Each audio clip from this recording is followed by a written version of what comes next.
भारत के सर्वोच्च न्यायालय ने एक ऐतिहासिक फैसला सुनाया है जो देश भर के करोड़ों सरकारी कर्मचारियों के लिए अत्यंत महत्वपूर्ण है। इस फैसले के अनुसार अब भ्रष्टाचार के मामलों में सरकारी कर्मचारियों के खिलाफ प्रत्यक्ष सबूत की आवश्यकता नहीं होगी। सुप्रीम कोर्ट ने स्पष्ट किया है कि परिस्थितिजन्य साक्ष्यों के आधार पर भी किसी सरकारी कर्मचारी को भ्रष्टाचार के लिए दोषी ठहराया जा सकता है। ये निर्णय भ्रष्टाचार के खिलाफ लड़ाई में एक मजबूत कदम माना जा रहा है। यह फैसला कई दिनों की लंबी सुनवाई के बाद आया है और इसका प्रभाव देश के हर सरकारी कर्मचारी पर पड़ेगा। सुप्रीम कोर्ट के इस निर्णय से सरकारी कर्मचारियों के बीच व्यापक चर्चा शुरू हो गई है। अब भ्रष्टाचार के मामलों में कानूनी कार्रवाई करना पहले से आसान हो जाएगा क्योंकि अदालत को प्रत्यक्ष सबूत का इंतजार नहीं करना पड़ेगा। 5 न्यायाधीशों की पीठ का महत्वपूर्ण निर्णय।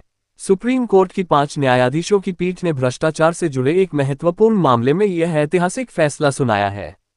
न्यायालय ने अपने निर्णय में स्पष्ट रूप से कहा है कि भ्रष्टाचार के मामलों में किसी सरकारी कर्मचारी को दोषी ठहराने के लिए प्रत्यक्ष सबूत का होना आवश्यक नहीं है। ये प्रावधान भ्रष्टाचार विरोधी कानून में पहले से मौजूद है, लेकिन अब इसे और स्पष्टता मिल गई है। अदालत ने कहा है कि परिस्थितिजन्य साक्ष्य भी भ्रष्टाचार को साबित करने के लिए पर्याप्त हैं। इस निर्णय का मतलब यह है कि अब भ्रष्टाचारी कर्मचारियों को सजा दिलाने के लिए किसी विशेष सबूत का इंतजार नहीं करना पड़ेगा। न्यायालय ने यह भी स्पष्ट किया है कि रिश्वत के मामलों में भी यही नियम लागू होंगे। यह फैसला भ्रष्टाचार के खिलाफ कानूनी कार्रवाई को तेज बनाने में मदद करेगा और भ्रष्टाचारी अधिकारियों के लिए बचकर निकलना मुश्किल हो जाएगा। परिस्थितिजन्य साक्ष्य के आधार पर दोषसिद्धि। सुप्रीम कोर्ट ने अपने फैसले में ये स्पष्ट किया है कि किसी सरकारी कर्मचारी को भ्रष्टाचार के मामले में केवल परिस्थितियों और स्थिति के आधार पर भी दोषी ठहराया जा सकता है। इसके लिए किसी अन्य प्रत्यक्ष सबूत की आवश्यकता नहीं है। ये नियम रिश्वत के मामलों में भी समान रूप से लागू होगा। अदालत ने कहा है कि यदि परिस्थितियां किसी कर्मचारी के भ्रष्टाचार में लिप्त होने का स्पष्ट संकेत देती हैं तो उसे दोषी माना जा सकता है।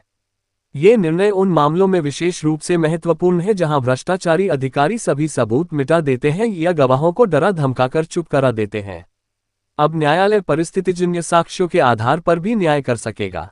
इससे भ्रष्टाचार के मामलों में न्याय मिलना आसान हो जाएगा और अधिकारी अपनी जिम्मेदारियों से बच नहीं सकेंगे।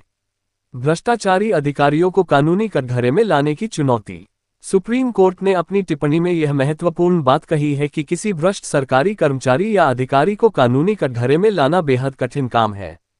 अधिकतर लोग इस जटिल प्रक्रिया में नहीं फंसना चाहते क्योंकि इसमें समय, पैसा और मानसिक परेशानी बहुत अधिक होती है। केवल कुछ विशेष और साहसी व्यक्ति ही भ्रष्ट अधिकारियों के खिलाफ अदालत में जाने का जोखिम उठाते हैं। ये स्थिति भ्रष्टाचार को बढ़ावा देती है क्योंकि अधिकारी जानते हैं कि उनके खिलाफ शिकायत करना आसान नहीं है।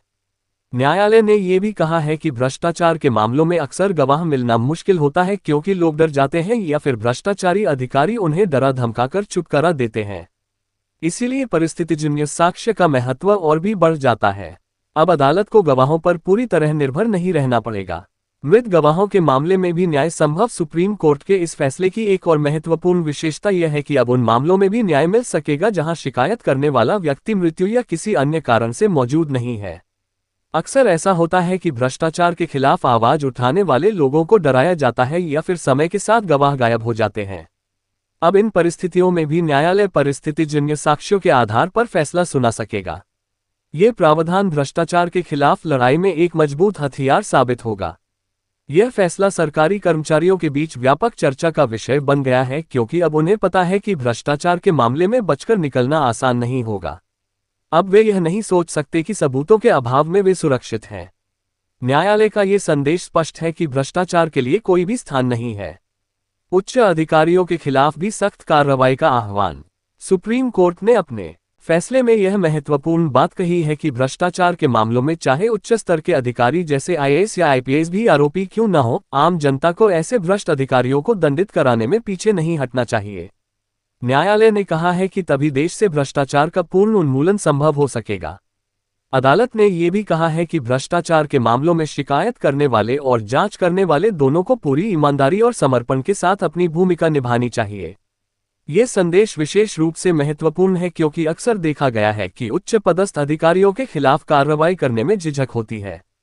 न्यायालय ने स्पष्ट किया है कि पद की ऊंचाई कोई सुरक्षा कवच नहीं है और हर भ्रष्टाचारी को समान रूप से दंडित किया जाना चाहिए। भ्रष्टाचार को लेकर सुप्रीम कोर्ट की गहरी चिंता। सुप्रीम कोर्ट ने अपनी टिप्पणी में व्यक्त की गई गहरी चिंता के अनुसार लोक सेवकों का भ्रष्टाचार में सम्मिलित होना देश के लिए अत्यंत घातक है। न्यायालय ने कहा है कि जो लोग जनता की सेवा के लिए नियुक्त किए गए हैं, यदि वे ही भ्रष्टाचार में लिप्त हो जाएं तो इससे पूरी व्यवस्था की विश्वसनीयता पर प्रश्नचिन्ह लग जाता है।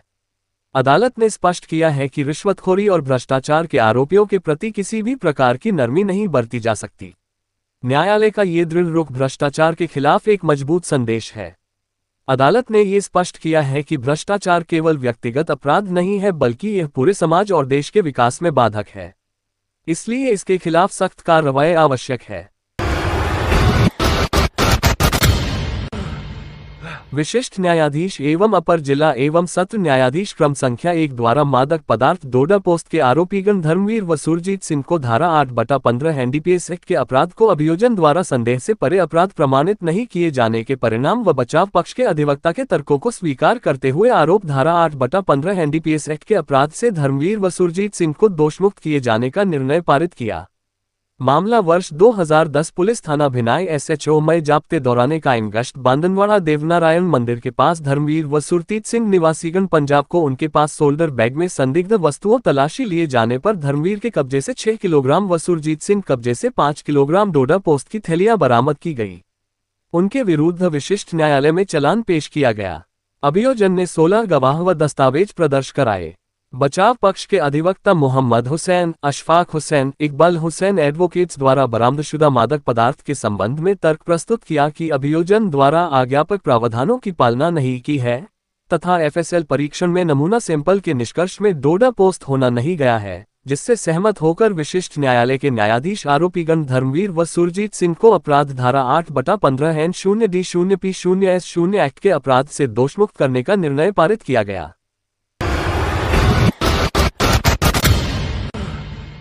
राजस्थान महिला कल्याण मंडल अजमेर द्वारा संचालित एक्सेस टू जस्टिस कार्यक्रम व सिटी थाना केकड़ी ने उमंग 5 अभियान के अंतर्गत केकड़ी सिटी थाना क्षेत्र में गुरुवार को देर शाम तक अलग अलग जगहों पर जागरूकता करते हुए 5 जगहों से कुल 8 बाल श्रमिकों को बाल श्रम से मुक्त करवाया। जिला समन्वयक दीपक जोमन ने बताया, एक बालक ज्यूस सेंटर से तथा 7 बच्चों को ऑटो सर्विस सेंटर गैराज पर समझाइश करते हुए रेस्क्यू किया गया। दुकान संचालकों को पाबंद किया गया कि भविष्य में वे अपने संस्थानों व कार्यस्थल पर बच्चों को काम पर नहीं लगाएंगे। माता पिता व दुकान संचालकों को बाल अधिकार व बाल संरक्षण के बारे में जागरूक करते हुए जानकारी दी गई कि 18 वर्ष से कम उम्र के बच्चों को किसी भी प्रकार के कार्य में लगाने व जबरन कार्य करवाने पर बाल श्रम प्रतिषेध अधिनियम 1986 के अंतर्गत कानूनी अपराध है। रेस्क्यू किए गए सभी बच्चों का बेहतर भविष्य बनाने के लिए उन्हें शिक्षा से जोड़ने व भविष्य में कभी बाल श्रम नहीं करवाने की शर्त पर माता पिता एवं अभिभावकों को पाबंद करते हुए सभी संबंधित अभिभावकों को बच्चों को सुपुर्द किया गया। तारांकन अभियान उमंग 5 के अंतर्गत जागरूकता, समझाइश व पाबंदी की कार्यवाही उपनिरीक्षक केकड़ी सिटी थाना के निर्देशन में की गई, जिसमें शंकरलाल खींची सहायक उपनिरीक्षक, मुकेश कुमार व एक्सेस टू जस्टिस टीम से दीपक जोमत जिला समन्वयक, ज्योति मंडरावलिया काउंसलर आदि टीम में शामिल रहे।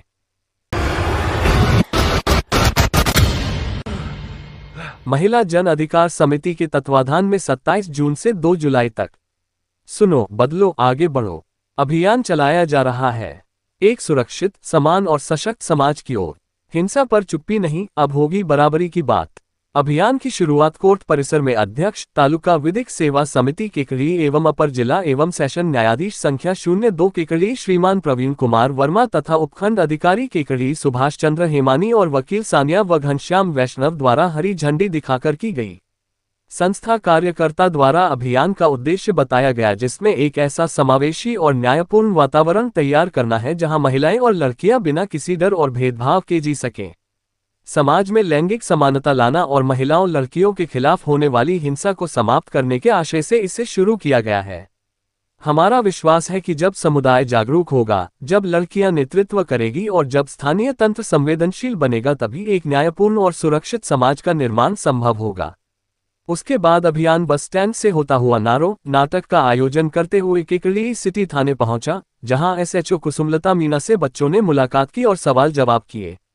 इसके पश्चात काजीपुरा होते हुए भट्टा कॉलोनी पहुंचे, जहां लड़कियों द्वारा डांस, नाटक और रैली निकाली गई, जिसमें सभी संस्था कार्यकर्ता की सक्रिय भागीदारी रही।